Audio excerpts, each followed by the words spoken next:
Vamos a continuar con nuestros videos sobre los amplificadores operacionales y en esta ocasión vamos a hablar de integradores.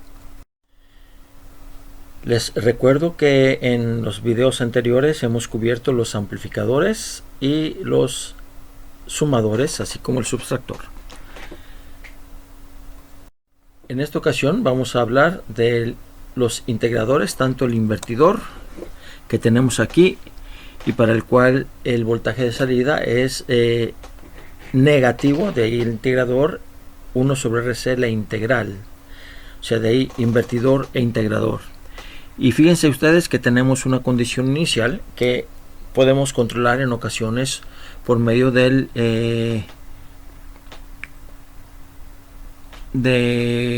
capacitor, o bien considerando que el momento cero es a partir de un instante anterior.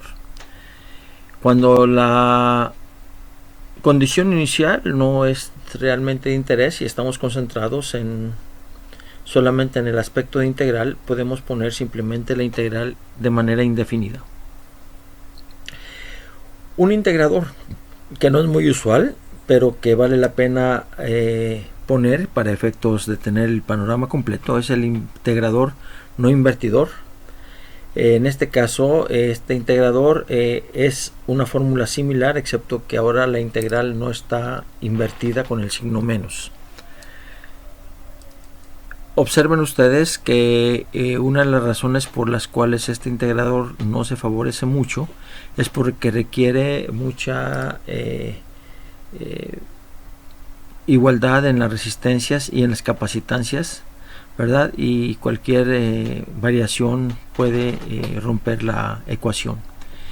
Cuando se quiere un integrador no invertidor, generalmente se combina el invertidor integrador con un amplificador invertidor, pero eso lo dejamos para otras circunstancias. Por el momento vamos a recordar la capacitancia. Este es el símbolo. Observen la referencia de la corriente entrando por el positivo del voltaje, ¿verdad? Y tenemos la ecuación en términos de derivada, capacitancia por la derivada del voltaje, y en términos de la integral 1 sobre la capacitancia, la integral de I de t entre t1 y t, donde t1 es el tiempo que usamos como referencia para el momento, para el intervalo, y tenemos también la condición inicial en t1. Recuerden, en un capacitor la corriente puede cambiar abruptamente, pero no el voltaje no puede cambiar en forma instantánea. Vamos a ver el integrador invertidor. Aquí tenemos nosotros la configuración. Nuevamente tenemos la conexión a tierra, y porque es un amplificador operacional ideal, el voltaje en el potencial en la entrada inversora va a ser igual a 0 voltios también. Ahí podemos tener la corriente de la resistencia, ¿verdad?, que va a ser Vin sobre R, y como no entra nada al amplificador operacional, esto continúa, esto no va a continuar por la corriente, por la capacitancia, pero tomamos la corriente de la capacitancia en esta dirección, y eso quiere decir que ahora la corriente en la capacitancia va a ser C por la derivada de VO menos V menos, y esto va a ser simplemente la capacitancia por la derivada del voltaje. La suma de corrientes en el nodo nos lleva a esta ecuación diferencial que tiene esta solución, que es justamente la forma que andábamos buscando. Vamos a ver ahora la ecuación para el no invertidor, para el integrador no invertidor.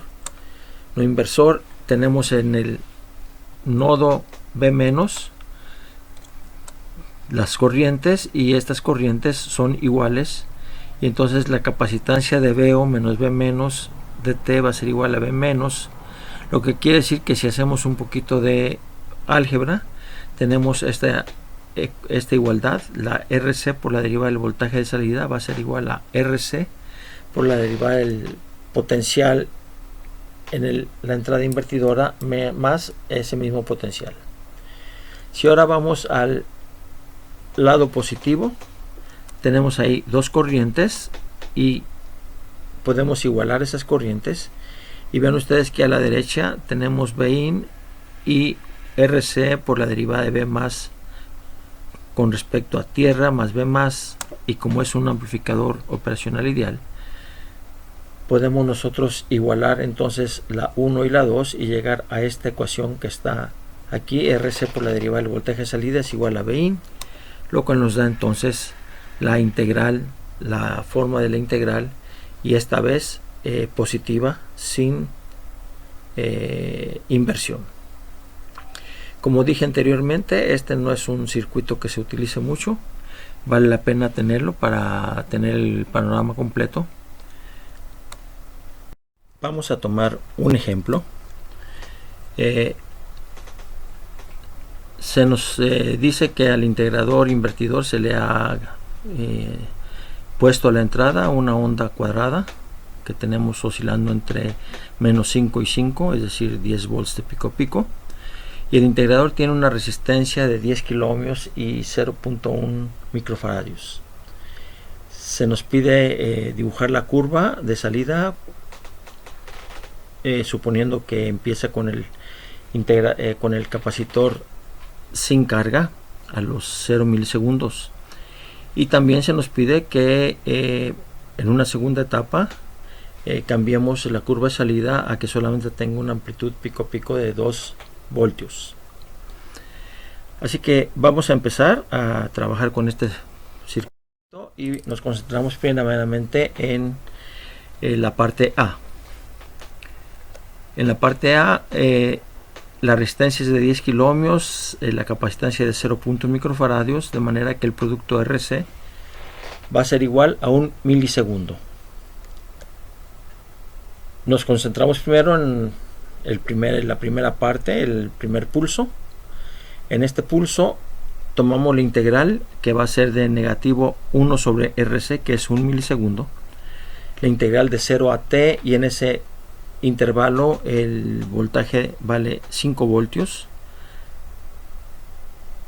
Haciendo la operación vemos que lo que tenemos es una recta con pendiente negativa de pendiente de menos 5000 volts por segundo o 5 volts por milisegundo, y observamos que a los 5 milisegundos, el valor del voltaje de salida va a ser igual a 5 voltios negativos. Aquí vamos a cambiar y vamos a entrar ahora al segundo pulso, que tiene un valor negativo, y para este valor hacemos la integral. Véase que empezamos a integrar desde 1 milisegundo para llegar a la conclusión que es 5000 T menos 10 voltios. Esta es una recta que tiene una pendiente de 5000 volts por segundo y sube positivo, y a los 3 milisegundos hemos alcanzado los 5 voltios. Podemos repetir para el tercero.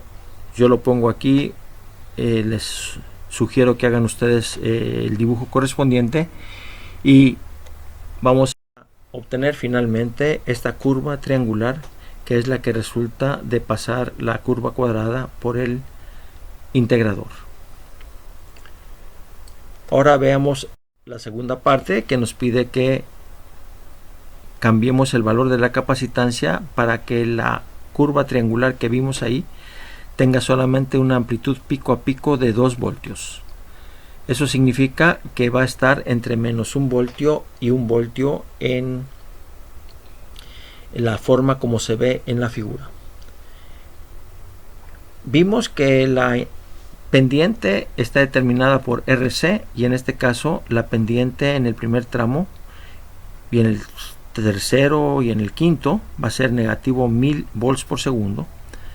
En los otros tramos va a ser positivo, y eso va a ser menos 5 voltios sobre RC. Como conocemos R, podemos encontrar C, y Eso nos lleva entonces a un valor de 500 nanofaradios.